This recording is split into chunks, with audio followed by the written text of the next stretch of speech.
શિક્ષક માટે શિક્ષણનું કામ એ ખૂબ વધારે અગત્યનું કામ છે. શિક્ષણમાં શિક્ષક બાળકોને શીખવાડે એના કરતા.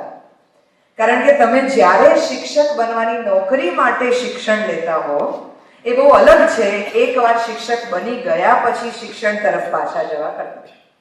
I'll explain this a little better because it sounds really complicated. આપણે મોટા ભાગનું જે બુક્સની અંદર ભણીએ છીએ ને એ આપણે જીવતા નથી.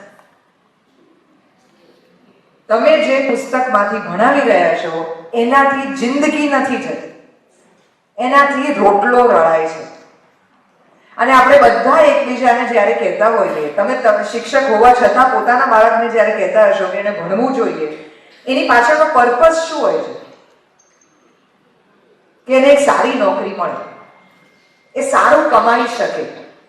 એટલે કમાણી માટે ભણતર આ એકમાત્ર આપણી અન્ડરસ્ટેન્ડિંગ છે ને એને કારણે થઈને મોટા ભાગના હું, તમે, આપણા જેવા બધા જ જીવનની સિચ્યુએશન્સમાં, ક્રાઇસિસમાં ક્યારેય પણ આપણી સ્કૂલ તરફ પાછા જઈને નથી યાદ કરી શકતા કે આમાંથી હું સ્કૂલમાં શું શીખેલો, કે મારું દિલ તૂટે તો મારે શું કરવાનું, કોઈ મારું અપમાન કરે તો મારે શું કરવાનું, ક્યાંક મને નિષ્ફળતા મળે તો મારે શું કરવાનું, સ્ટ્રગલ, સ્ટ્રેસને ઓવરકમ કરવો હોય તો શું કરવાનું.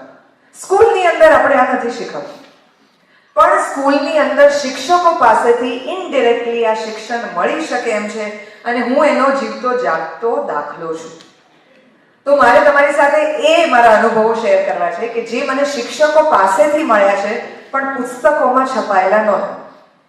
એમની કોર્સ બુકમાં એમને ક્યારે એવું કહેવામાં નથી આવ્યું કે તમારે આ શીખવાડવું જોઈએ, અથવા તો શિક્ષકે કરેલી એ વખતની વર્તણૂક જે મને આજે એવું શીખવાડતી હોય કે એમણે આ જે કર્યું હતું ને એવું બીજા જોડે નહીં કરવાનું. સારા અને નરસા બંને અનુભવો છે મારી પાસે કે જે હું તમારી સાથે શેર કરી શકું એમ છું. મારે સૌથી પહેલા શિક્ષકને ધારો કે મારે યાદ કરવાના હોય ને તો મને એમની છાતી સૌથી વધારે યાદ આવે. હવે સાંભળીને વિચિત્ર લાગે એવી વાત છે કે આવું કેવી રીતે યાદ આવે. અંશુ માલિની બેન કરીને અમારા 7મા ધોરણના એક શિક્ષિકા હતા. હું એ શિક્ષિકાને યાદ કરું ને તો એમણે મને છાતી સરસી ચાંપી રાખેલી અને એમની એક છાતીની સાથે મારું માથું જ્યારે આમ દબાયેલું ત્યારે મને કેવી લાગણી આવી હતી, એ લાગણી મને આખી જિંદગી યાદ રહી છે. અંશુ માલિની બેનને મેં છેલ્લા 25-30 વર્ષથી જોયા જ નથી, પણ એ લાગણી અત્યારે મને રૂવાડા ઊભા કરાવી શકે એવી છે. હું નાનકડી સાયકલ ચલાવતી હતી, પેલી DSA-SLR, કે જે સાયકલની બાજુમાં પેલા બે સેપરેટ વ્હીલ હોય કે જેને કારણે તમે બેલેન્સ કરી શકો, એટલી નાની સાયકલ કે જેની સીટ આમાં પાછળથી ઊંચી થઈ શકે અને તમે સાયકલ ચલાવી શકો. 5મા ધોરણમાં હોઈશું અને સ્કૂલ પર સાયકલ ચલાવતા ચલાવતા જતી. બરાબર સ્કૂલના દરવાજાની બહાર એક બસ આવીને ઊભી રહી ને બસનો પાછળનો ભાગ જે છે એ મારી સાયકલ જોડે ભટકાયો ને હું સાયકલ પરથી પડી ગઈ. સાયકલ પરથી પડી ગઈ અને આખું સ્ટીયરિંગ જે છે ને એ આખું આમ ચોગડો હોય ને, ચોગડો થઈ ગયો. એટલે કેટલી ભયંકર રીતે બસ સાથે સાયકલ અથડાઈ હશે. હું પડી, છાતી સરસી પડી ને ખૂબ ગભરાઈ ગઈ. નાનું બાળક હોય, 5મા ધોરણમાં ભણતું, કેટલું બધું નાનું હોય, એટલી બધી ગભરાઈ ગઈ કે આવો શ્વાસ ચડી ગયો. અને બીજા બધા બાળકોને ખબર પડી, ત્યાં સ્કૂલ બસ પણ હતી, બધાને ખબર પડી કે આ એક છોકરું પડી ગયું. બીજા કોઈ હોય કે ના હોય, એ બહેન દોડતા આવ્યા અને સૌથી પહેલા એમને આવીને મને છાતી સરસી ચાપી દીધી.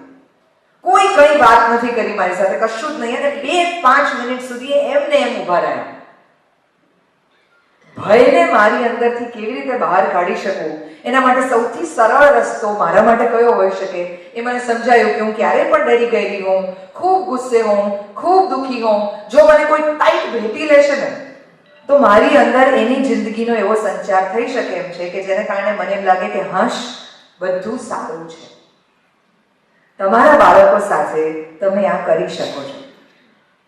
માત્ર આ એક લાગણી એવી પાસ કરવાની છે એક મનુષ્ય તરફથી બીજા મનુષ્ય સુધી કે જેને કારણે એને વિશ્વાસ આવે કે મારી માં આ મારી સામે ઊભી છે, મારા પિતા અહીંયા મારી સામે ઊભા છે, હું અહીંયા સલામત છું.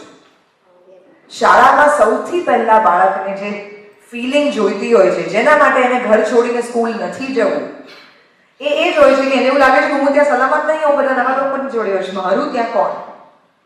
આ બહુ જ અદ્ભુત લાગણી છે કે જે તમે પાસ ઓન કરી શકો છો ને આખી જિંદગી તમારા સ્ટુડન્ટ સાથે રહે છે જો તમારા સ્ટુડન્ટને તમે લાગણી બરાબર પ્રોપર પાસ ઓન કરી શક્યા હો તો. હવે એક બીજી વાત કરું. હું નાની હતી ત્યારથી ખૂબ બોલકી હતી. એટલે મારા શિક્ષક અમારી જુનિયર કેજીમાં અમે મોન્ટેસરી સ્કૂલમાં ભણેલા છે ભાઈ. એટલે તમે બધું જ શિક્ષણ જે છે ને એ પુસ્તકોને બદલે પ્રેક્ટિકલી શીખી શકો. જેમ કે તમારે કોન્સન્ટ્રેશન કેવી રીતે રાખવાનું, તો એના માટે કાચની બોટલની અંદર રેતી ભરતા શીખવાડે બાળકને. એટલે રેતી બહાર ના પડવી જોઈએ, સતત અંદર પડવી જોઈએ. પાણી ભરવાનું હોય તો સતત અંદર પડવું જોઈએ. દોરીની અંદર તમે મણકા પરોવો છો.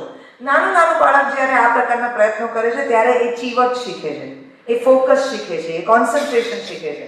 અને એને પ્રવૃત્તિ એવી લાગે છે કે જેમાં એને ફિલિંગ નથી આવતી કે હું અહીંયા ભણવા આવું છું. ચોખા કે મગ કે દાળ એ ત્રણેયને ભેગા કરીને એક પ્લેટની અંદર આપ્યા હોય પછી કીધું કે આ ત્રણને છૂટા કરી નાખો. બાળક એટલું બધું પ્રવૃત્ત રહે કે 1 કલાક સુધી તમને ક્યાંય કઈ અવાજ કરીને તમને ડિસ્ટર્બ નથી કરવાનું, પણ એને બરાબર ખબર પડશે કે મારે ઓર્ગેનાઇઝિંગ કેવી રીતે કરવાનું છે કેઓસમાંથી. આપણી બધાની આસપાસ જિંદગીમાં અત્યારે મેસિવ કેઓસ છે અને સૌથી વધારે પ્રશ્ન આપણને મનમાં એ જ થાય છે કે ચાલુ ક્યાંથી કરીશું આ પ્રોબ્લેમને સોલ્વ કરવાનું. એક પછી એક પ્રોબ્લેમ ઉપાડીને એને સોલ્વ કરી શકાય આવી સમજણ આટલા નાના બાળકથી આપણે એને અનુભવથી આપી શકીએ કે જે અમને અમારા શિક્ષકો એ વખતે આવા અલગ અલગ પ્રયત્નોથી આપતા. હું ખૂબ બોલતી એટલે મને બરાબર બાજુમાં બેસાડતા કે જેથી હું આખા ક્લાસને ડિસ્ટર્બ ન કરું. પછી મારા શિક્ષિકા બેસીને જુનિયર કેજીની અંદર વાર્તાઓ કહે. એ વાર્તાઓ કે એને પોતાની વાર્તા ભૂલી જાય ને એટલે હું એને યાદ કરાવું, પણ આ વાર્તામાં આવું નહોતું, આ વાર્તામાં તો પેલું હતું. તમે ગયા વખતે જે કીધું હતું એ જુદું હતું, તમે આ વખતે જે કહો છો એ જુદું છે. એટલે મારા શિક્ષક કે એવું જ હોય, વાર્તાનું એ જ નામ કે વાર્તા બદલાયા કરે, સર્યા કરે. એક વિષયમાંથી બીજા વિષયમાં જાય, દરેક વ્યક્તિની પોતાની વાર્તા બને. આજે તમે બધા એકબીજા જોડે વાત કરતા હો, ધારો કે કોઈ પણ અનુભવની વાત કરો, હું પણ કોઈ પણ અનુભવની વાત કરું તો સીધું એમ કહું છું કે મારા શિક્ષક જોડે મારી વાર્તા થતી હતી ને એમાં બહુ મજા પડતી. ના, તમે ચાલુ કરો કે હું નાની હતી ને ત્યારે પણ હું બોલકી હતી. મારા શિક્ષક વચ્ચે બેસતા, હું એની બાજુમાં બેસતી, એ મારા હાથ પકડતા.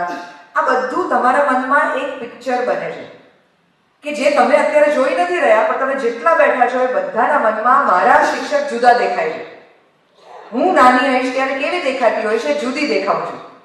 અમે કઈ જગ્યાએ બેઠા હોઈશું, અમે પીપળાના ઝાડ નીચે બેઠા હોઈશું, અમે બેન્ચ ઉપર બેઠા હોઈશું, અમે ટેબલ ખુરશી પર બેઠા હોઈશું, એમણે મને ખોળામાં લીધેલી હશે કે હું બાજુના ઓટલા પર બેઠેલી હોઈશ, એમનો હાથ મારા હાથ પર હશે કે નહીં હોય, મારા માથા પર હશે, હું જે સાયકલ પર હતી સાયકલનો રંગ કેવો હશે, જે બસ જોડે ભટકાઈ હતી એ બસ કેવી હશે, એ રસ્તો કેવો હશે, એ બેનની હાઈટ કેવી હશે. આ બધું તમારા મનમાં કોઈક ને કોઈક પિક્ચર્સ બનાવે છે. વિચ મીન્સ હું વાત કરું કે તમે વાત કરો, આપણે બધા વાર્તાકાર છીએ. જેટલું વધુ વાર્તાની રીતે તમે તમારા બાળકોને શિક્ષણ આપી શકો એટલો વર્ગખંડ એમના માટે વધુ રસપ્રદ બને છે.